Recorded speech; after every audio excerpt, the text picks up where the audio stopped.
Oh, how beautiful. I love owls. This will resonate for you if you're looking at this in the perspective of from your sun sign, your sun being in Gemini. This is based on that. Or your rising sign being Gemini, or your moon in Gemini. If it doesn't resonate for you, it's not for you. Maybe check the rising sign and see how that resonates. I'm going to pause this while I find it in the book to save time and then read it from the book.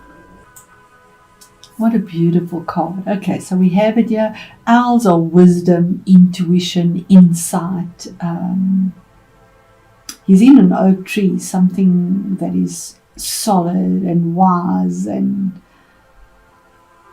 then we have the ivy. Ivy creeps slowly. It's all like Saturn type energies, something, and wisdom and insight. But the key words for owl is detachment, wisdom, and change. Now, it did come out the right way. So your North Node in your first house of changes for self on an emotional level is the meaning of this card for that eclipse that is happening. It says that the owl teaches us the wisdom of turning a disadvantage into an advantage. For most birds, the coming of darkness renders it impossible for them to feed, but the owl's exceptional hearing enables it to pick out and swoop on unsuspecting prey during the night. Twilight has been described as owl light, and going for a quiet walk in the woods at the shimmering time of twilight is an excellent way to develop the sensibility to the other world and the inner soul of nature. You may feel drawn to a study of esoteric lore or clairvoyancy. Working with the owl is your ally, as your ally will help you to do this. Now, I'm not suggesting you do that in Africa, sadly, because being on your own in any nature area that isn't protected is very unsafe, and you need to use the wisdom of the owl. That is so sad. It is so beautiful, our country, and yet it is so unsafe as well, and you need to use the wisdom of the owl. So that is what is being eclipsed in for you. The other end of owl, which is the south node, and this eclipse has already started in Sagittarius, would be your 7th house. So that also, it's lunar.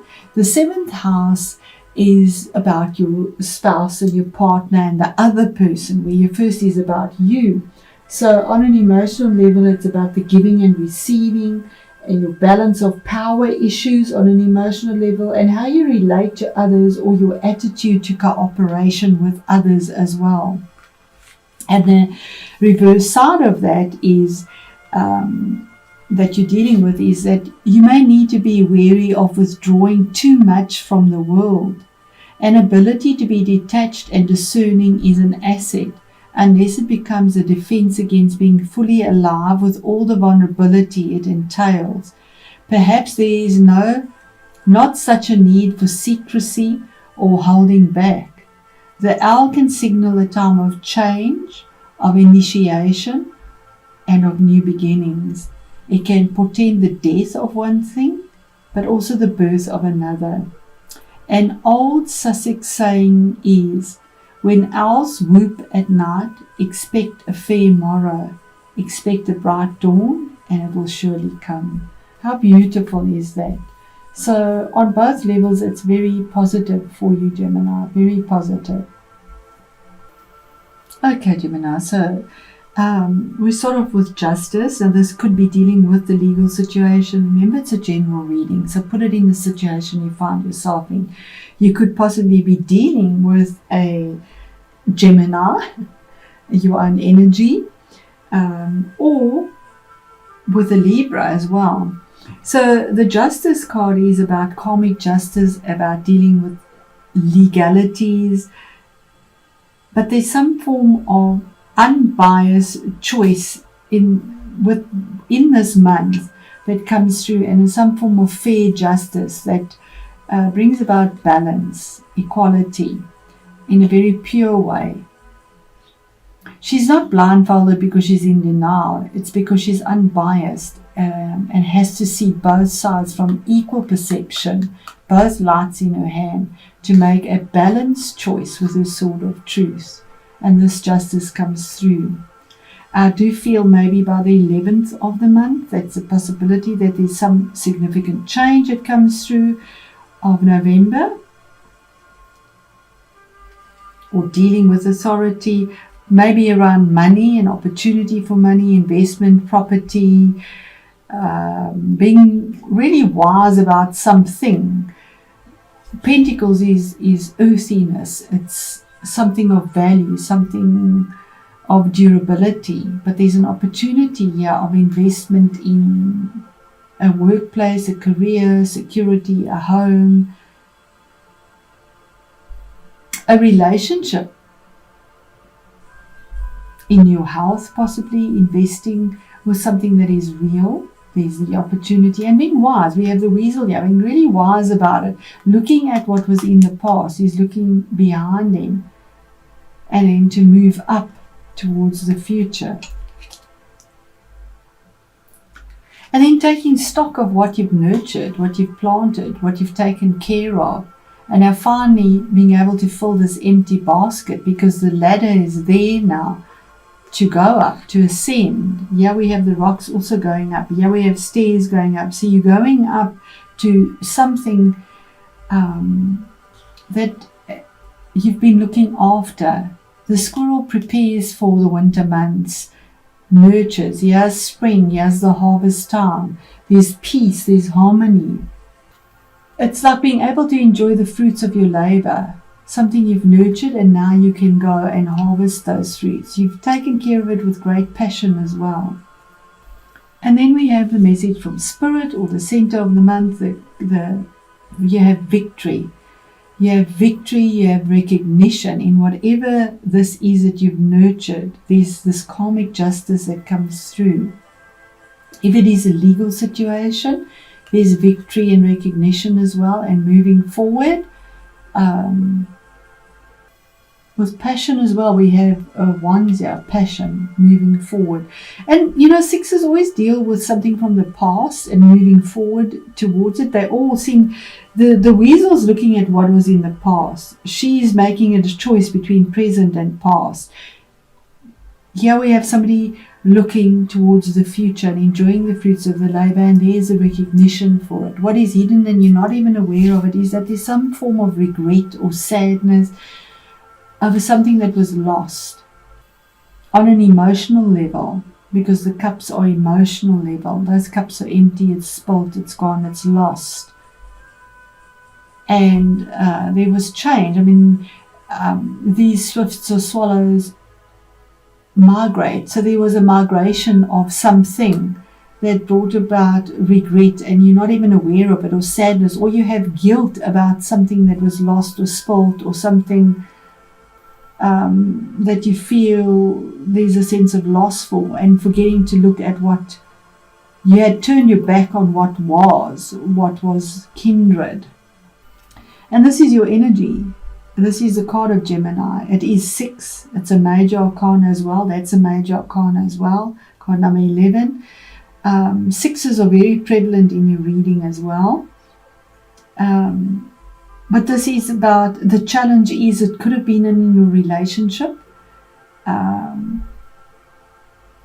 Possibly a relationship that there was regrets in it. A legal situation, it came to an end. But the Lovers is also a card of choice, a significant choice that needs to be made. It's your challenge at the moment. So a choice that needs to be made. But in this deck, we almost see he's holding her one hand there. So it's almost a choice that is made with a lot of strength, or has to be made somehow. We do have the 2 dolphins. It could be a choice about 2 people, or a legal situation, something significant that comes through here, because there's a sense of finding this balance that is karmic.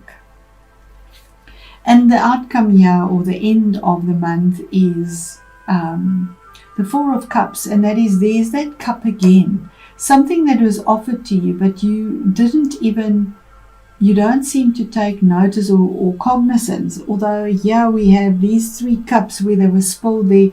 They're standing here, they're empty, because there's a loss, there's the mouse, there's some form of loss here. And this cup is being presented to you, looking at it, but almost half-heartedly. We have the squirrel here again. The squirrel has taken care and nurtured of something, and the other squirrel is saying, go for it. He's ready to grab whatever there is, and you're actually looking at it in this deck. So there is an opportunity being presented to you here on some emotional level with regards to a relationship. Very big possibility. You are dealing with 1st and 7th house. A relationship that's either emotional, intimate, or with the other in your workplace, because it's you and the other. So it can be a spouse or work partnership or anything to that sort. But there's karmic justice that comes through here with a karmic choice. It could have been soulmates that there are regrets about. Okay, so what is the justice card about for Gemini? It's good news, Princess of Wands, something that comes through. It's the beginning of something, of good news, maybe a new relationship that comes through, or dealing with a child and getting good news. But it is a form of information that comes through that is warm and creative and has growth and a sense of freedom. That's a decision you made, Gemini. That's your energy. Air energy, King of Swords. It can be legal. It can be a lawyer. It can be somebody in the defense system. Anything that is where you're using analytical abilities, your intellect. So a lawyer definitely falls into that. Or a surgeon, even a surgeon. Something that you've invested in, or a choice that was made. There were regrets. But there is victory here. That is a choice and a decision that is made that changed your outside world with something that you invested in. Again, same as this, Four of Cups. Something you have a regret about. You've lost something. These cups are also empty. They've fallen over. You're kind of like pondering it here.